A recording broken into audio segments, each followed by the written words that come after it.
네, 안녕하세요, 여러분들. 반갑습니다. 새벽에 미국 증시 변한 거 좀 살펴볼게요. 글로벌 증시. 어, 미국의 3대 지수, 4대 지수가 다 상승했죠. 반등해줬습니다. 반등은 뭐 다우가 0.62, S&P 500이 0.24, 나스닥이 0.18, 러셀 지수가 1.64. 많이 올라온 건 아닌데 그래도 반등해줬어요. 네, 유럽 증시도 보시다시피 반등해줬고. 그러니까 이게 뭐 보게 되면은 이렇게 좀 반등이죠. 빠지다가 약세 반등. 우선 필라델피아 반도체 지수가 많이 올라오긴 했네요. 네, 유로스톡 반등. 여튼 이렇게 좀 반등해줬다. 그리고 올라온 섹터를 볼까요? 올라온 섹터를 보게 되면은 인더스트리얼 산업재가 좀 올라왔는데요. 인더스트리얼 쪽은 뭐 항공 이쪽 포함합니다. 보건의료 쪽이 올라왔네요. 에너지 쪽도 상승, 금융 쪽도 상승, 부동산도 상승. 자유소비재 하면 2차전지 쪽 참고하시면 돼요. 근데 반도체 쪽도 올라. 그래도 은근하게 올라오긴 했네요. 다만 커뮤니케이션 서비스가 좀 빠졌고, 좀 특이한 거로 봤을 때는 뭐 커뮤니케이션 서비스가 좀 많이 빠졌다. 그거 외에는 뭐 대부분 좀 상승한 모양새가 있습니다. 아무래도 뭐 지수가 상승했기 때문에 좀 대부분 상승했다 보실 수가 있긴 하겠죠. 맵을 좀 본다면은 네, 반도체 섹터가 좀 올라왔어요. 단지 그 엔비디아가 좀 빠진 모양새가 있네요. 마이너스 0.76.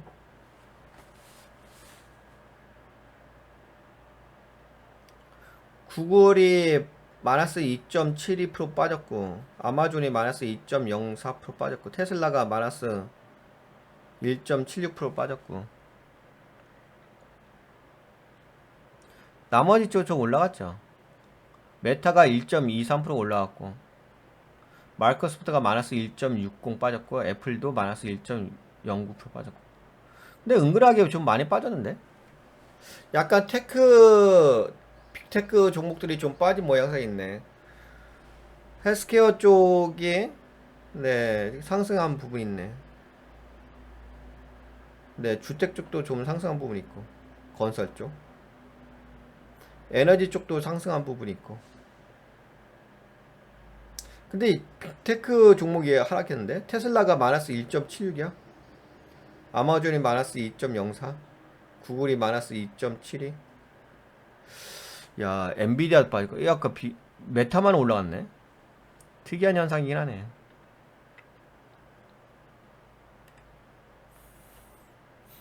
주요 소식으로는 미국 연준 부의장이 미국 은행 규제 강화를 예고했습니다. 강화된 자본 규정 적용 확대한다. 톰리 CPI 예상 하회 전망을 했고 증시 상승의 모멘텀이 될 거다. 조만간 CPI 발표 내일인가요? CPI 발표했죠. 그것이 이제 증시 상승 모멘텀이 될 거라고 얘기를 하네요. 그리고 로젠버그 향후 12개월 동안 긴축 여파에 시달릴 것이다. 은행이 긴축 정책으로 진행하고 있는 거 아시죠? 그래서 제가 여러분들한테 말씀드린 게 신용도 관리를 좀 잘 하셔야 된다. 이런 좀 말씀드렸고. 메타의 스레드 가입자 1억 명 돌파를 했습니다. 트위터의 트래픽은 11% 감소. 여러분들 잠시만요.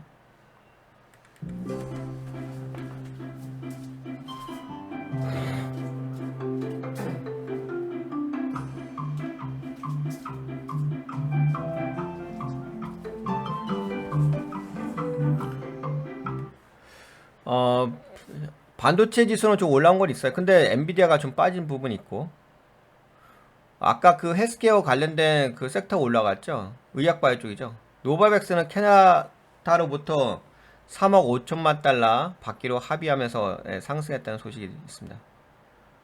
그리고 비트코인이 내년 말까지 12만 달러까지 올라간다는 소식인데, 3만 달러인데 12만 달러면 엄청나게 많이 올라간다는 거죠.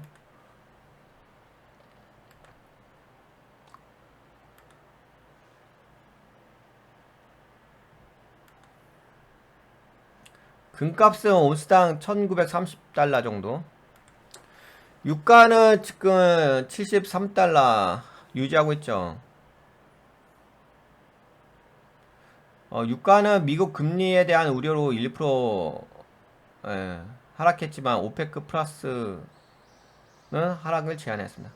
하여튼 뭐 유가는 73달러를 유지하고 있습니다. 그러니까 물가가 비싸다는 거예요. 유가가 계속 73달러에 머물러 있다는 것은 물가가 좀처럼 떨어지고 있지 않다는 겁니다. 암호화폐 3만 달러 유지하고 있고요.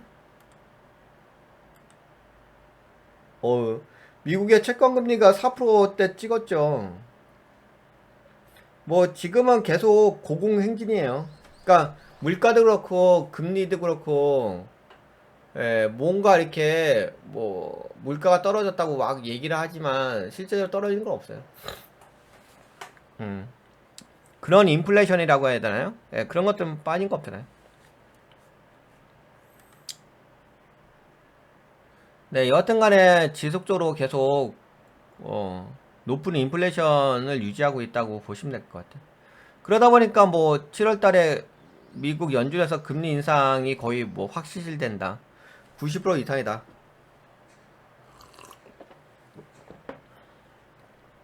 네, 이런 이야기가 나오는 거죠.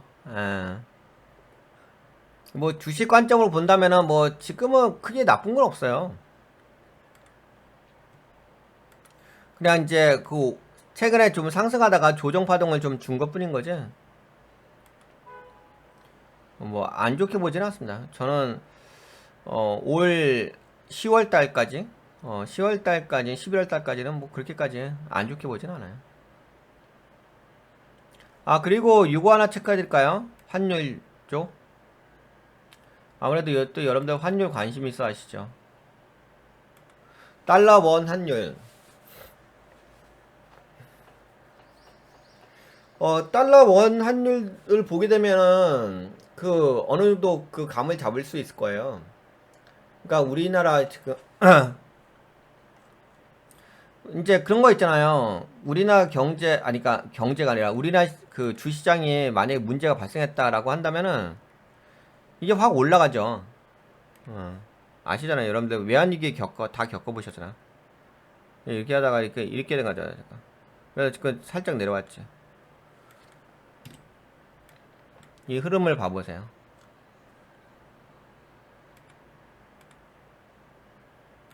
이렇게 추세가 이렇게 됐잖아, 그치? 봤죠? 그때 얘기했잖아. 역 컵 앤 핸들형 패턴이라고 얘기했잖아. 기억나세요? 이때 이렇게 이렇게 해서 이렇게 했잖아요. 역 헤드 앤 컵, 역 컵 앤 핸들 패턴. 컵 핸들 패턴이 이거잖아. 그리고 나서 이렇게 한 다음에 이게 올라가는 거잖아, 그치? 근데 이건 반대로. 역 컵 핸들 패턴이잖아. 추세가 이렇게 떨어지잖아, 그치? 그래서 제가 환율 떨어진다고 얘기했잖아요. 예. 저는 많이 빠지게 되면 환율이 1235원대까지도 떨어질 것 같아요. 이러다가 요새 이제 박박 기겠죠. 근데 환율을 왜 얘기를 하느냐, 뭐 환차익에 관련된 이야기도 있긴 하겠지만 이렇게 올라가겠지. 여기서 골파기 때리는 거야, 골파기.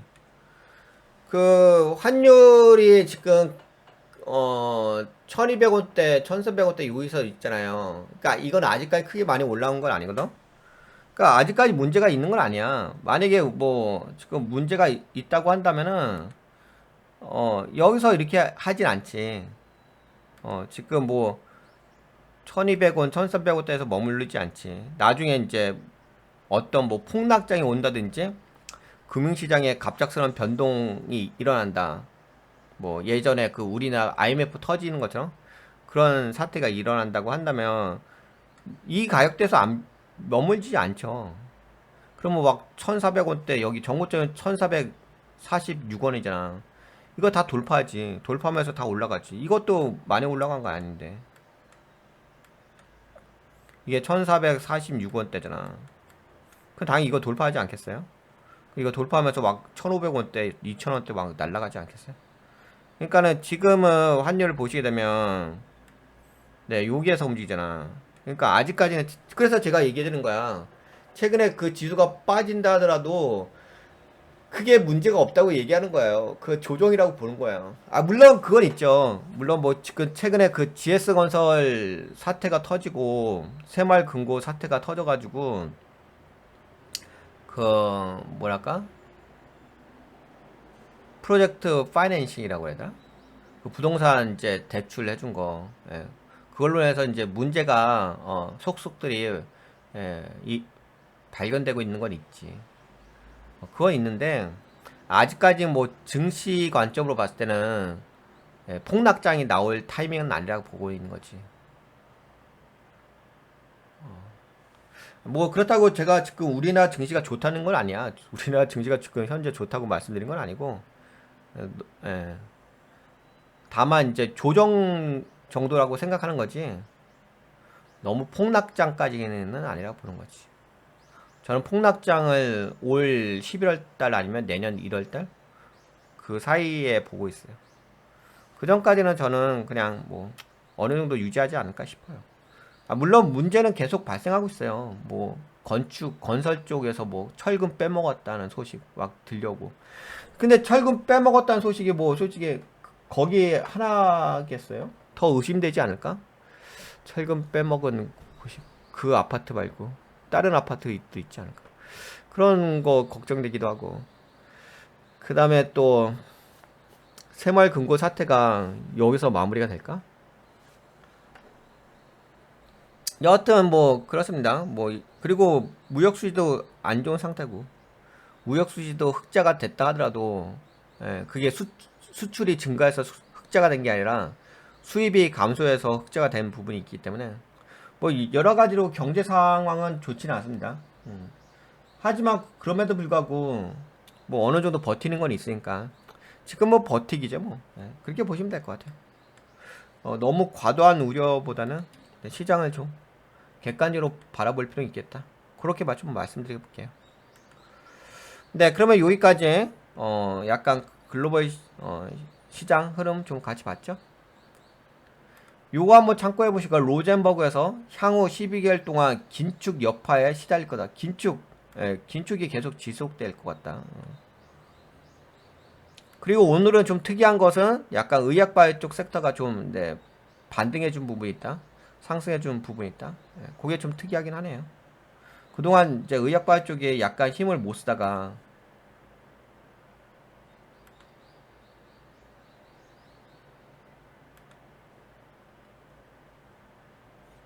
네, 오늘 의약바이오 쪽이 좀 올라갔죠. 그러니까 약간 여기 보기에 어, 엘리 릴리앤 컴퍼니도 올라갔고 존슨앤존슨 머크사도 올라갔고 화이자도 올라갔고 노바백스도 올라갔고 근데 구글이라든지 마이크로소프트, 애플, 아마존, 테슬라 요쪽은 좀 빠진 부분이 있어요. 그리고 반도체 엔비디아도 빠졌고 근데 반도체 쪽은 그래도 올라오긴 했어요. 유가 유지하고 있고 상승. 네, 그렇습니다.